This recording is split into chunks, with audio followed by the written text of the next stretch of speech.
ദർശനയുടെ തീരാ സങ്കടങ്ങളിൽ നിന്ന് അവൾ രക്ഷപ്പെടില്ല. ദർശനെ അറിയിച്ചേ പറ്റൂ. എന്റെ മോളെ അയാൾ ഇനിയും തട്ടിക്കൊണ്ടുപോയാൽ വരുന്നത് വരട്ടെ. ഒരു സ്ത്രീയുടെ ജന്മത്തിന്റെ പൂർണ്ണത അവൾ അമ്മയാകുമ്പോഴാ.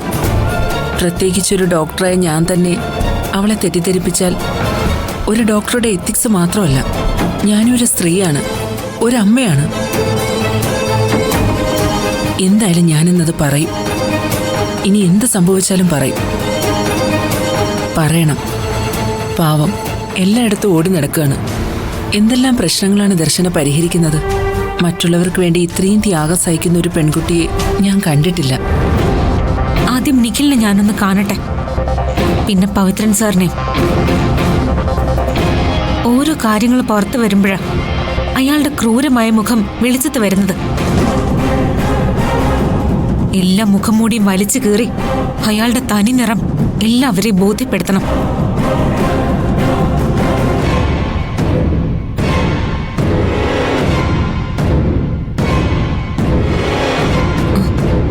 ചേച്ചി, ഞാൻ ഒരുപാട് നേരമായി ചേച്ചി ഒന്ന് തനിച്ച് കാണാൻ കാത്തിരിക്കുമായിരുന്നു. ഓരോ തവണ അടുത്ത് വരുമ്പോഴും ചേച്ചി ഓരോ തിരക്കിലായിരിക്കും. ഇത്രയും പ്രശ്നങ്ങളിൽ പെട്ട് നട്ടം തിരിയുന്ന ചേച്ചിയോട് ഇത് പറയണ്ടെന്ന് ഞാൻ തീരുമാനിച്ചതാ. പക്ഷേ പറയാതിരുന്നാൽ ഉണ്ടാവുന്ന അപകടത്തെക്കുറിച്ച് ഓർത്തപ്പോൾ ഹൽദി നടക്കും മുമ്പേ പറയണമെന്നാ സ്വാതിയും പറഞ്ഞത്. അതാ ഞാൻ. നിത്യ, ഞാനിപ്പോ വലിയൊരു പ്രശ്നത്തിൽ പെട്ടിരിക്കുക.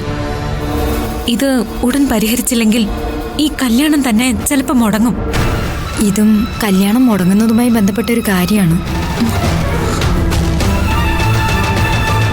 ഈ കല്യാണം നടക്കാൻ പാടില്ല ചേച്ചി. അവൻ, ആ നിഖിൽ, നിങ്ങൾ വിചാരിക്കുന്ന പോലെ ഒരാളെ അല്ല. അതിലും വലിയൊരു പ്രശ്നം എനിക്ക് ദർശനയോട് പറയാനുള്ളത്. അതിനിടയ്ക്ക് ഈ പെണ്ണ്.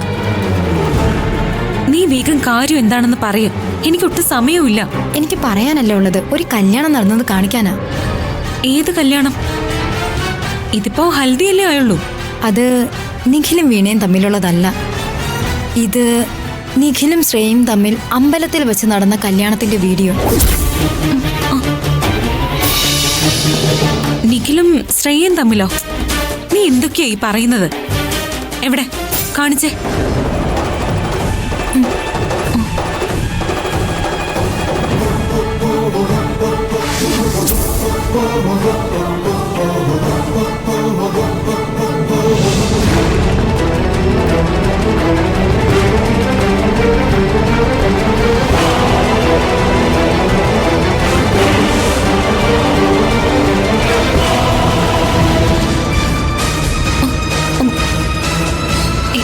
എന്റെ ദൈവമേ, ഇതെപ്പോ നടന്നതാ?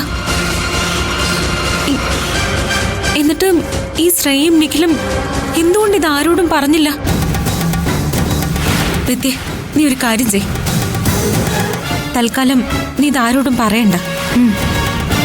ഇത്രയും വലിയൊരു സംഭവം നടന്നിട്ടും എന്തുകൊണ്ട് അവര് മറച്ചു വെച്ചു? അതറിയണം. ആ നിത്യ, തൽക്കാലം ഈ വീഡിയോ ആരെയും കാണിക്കണ്ട.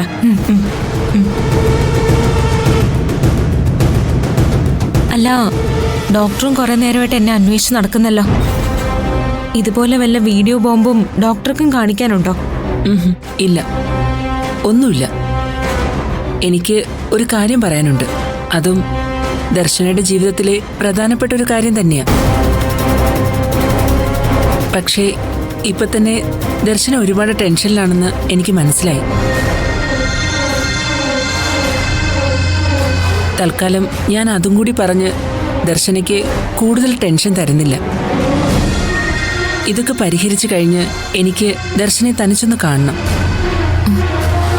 കണ്ട കാര്യം പറഞ്ഞിട്ടേ ഞാൻ പോകൂ. Thank you doctor. അഞ്ജു, വാ.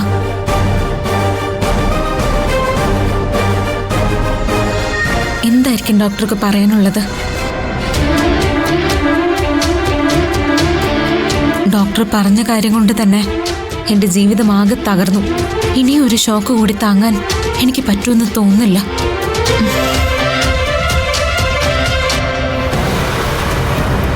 പറഞ്ഞാൽ മാത്രം പോരാ, പറ്റുമെങ്കിൽ ആ കാല് വീണ് മാപ്പ് പറയണം.